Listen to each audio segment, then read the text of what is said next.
My name's Shane Anderson. I'm actually the founder for TR7 Training Services in Perth and also TR7 Healthcare in Perth, Australia, and also the founder of TR7 Healthcare India. So those businesses have been going for training for 10 years, healthcare for 5 years, India for 3 years.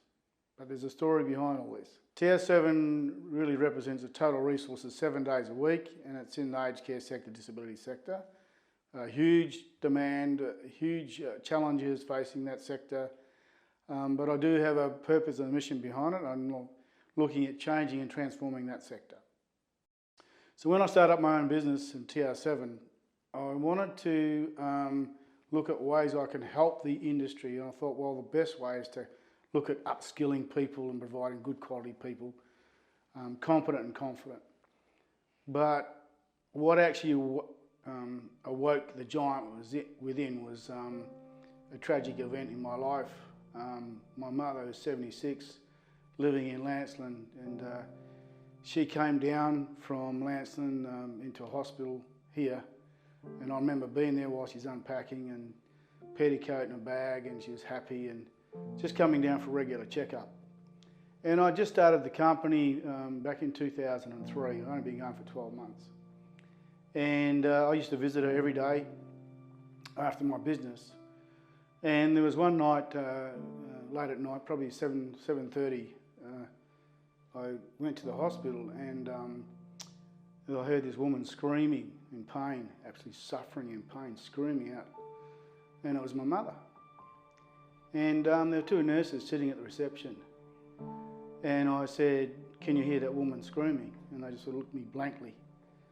And I said, "You know, go and help her right now." I used more colourful language than that. And they asked me who I was, and I said, "Well, I'm her son."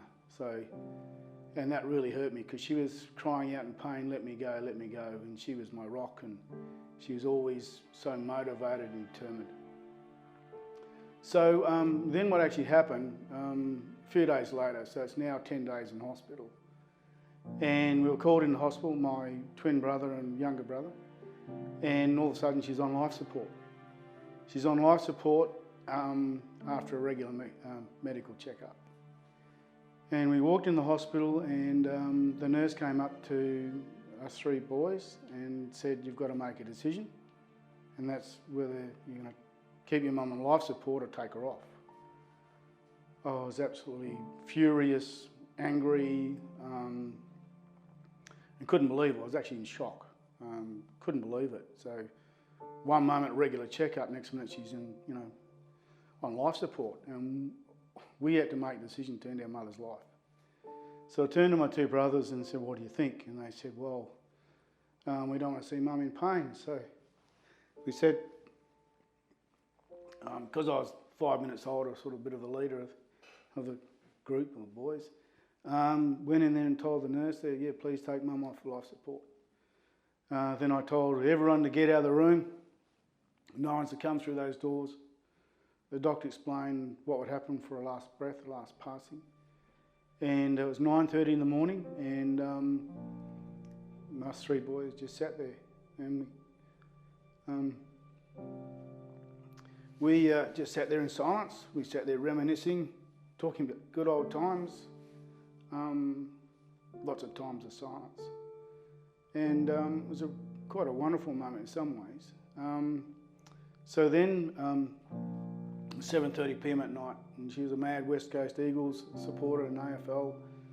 I did promise her to go to the grand final on the 30th of September. She didn't make it. And then the TV came on and was playing most of the day and night, and West Coast Eagles came on, and her last breath, and she passed away. I was so upset and grieving over that. It took me a while to get over it. But I remember at her funeral, and I made a commitment to actually not let her life be wasted and just go away in a normal funeral. So I did spend a lot of time over her eulogy, and a lot of passion, and a lot of things came out in the eulogy.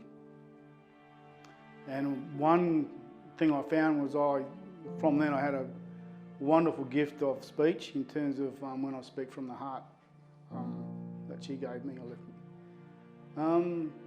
And the other thing was that I absolutely realised then she'd given me a gift to change and transform the aged care and the healthcare system. That was in 2004, and in honour of my mum, and to this very day, every inch, every day, is actually the purpose behind TR7 is honour of her, and actually to transform the aged care system and the healthcare system and how we treat our elderly and also disabled people. And it is working. So I'm here for a long time. I'm here for the rest of my life. I've got some wonderful people around me here in Australia and also in India. We are transforming people's lives, and I'm committed to actually providing the good quality care that people deserve. You know, the people, to me, sitting in the home by themselves, 80, 90-year-old person, and all they have there is a TR7 carer. And that person is me. That person is mum there. So, you know, in those moments, all they need is, you know, respect. All they need is someone that can show them good, comfortable care, communication, and make them feel secure and safe. And that's all I see in my head. And I'm glad to say that we are doing stuff. And even as late as a few months ago, I got feedback that one of the facilities here in Western Australia, all the people in that facility have been trained by TR7. So we are making a change and difference, and also in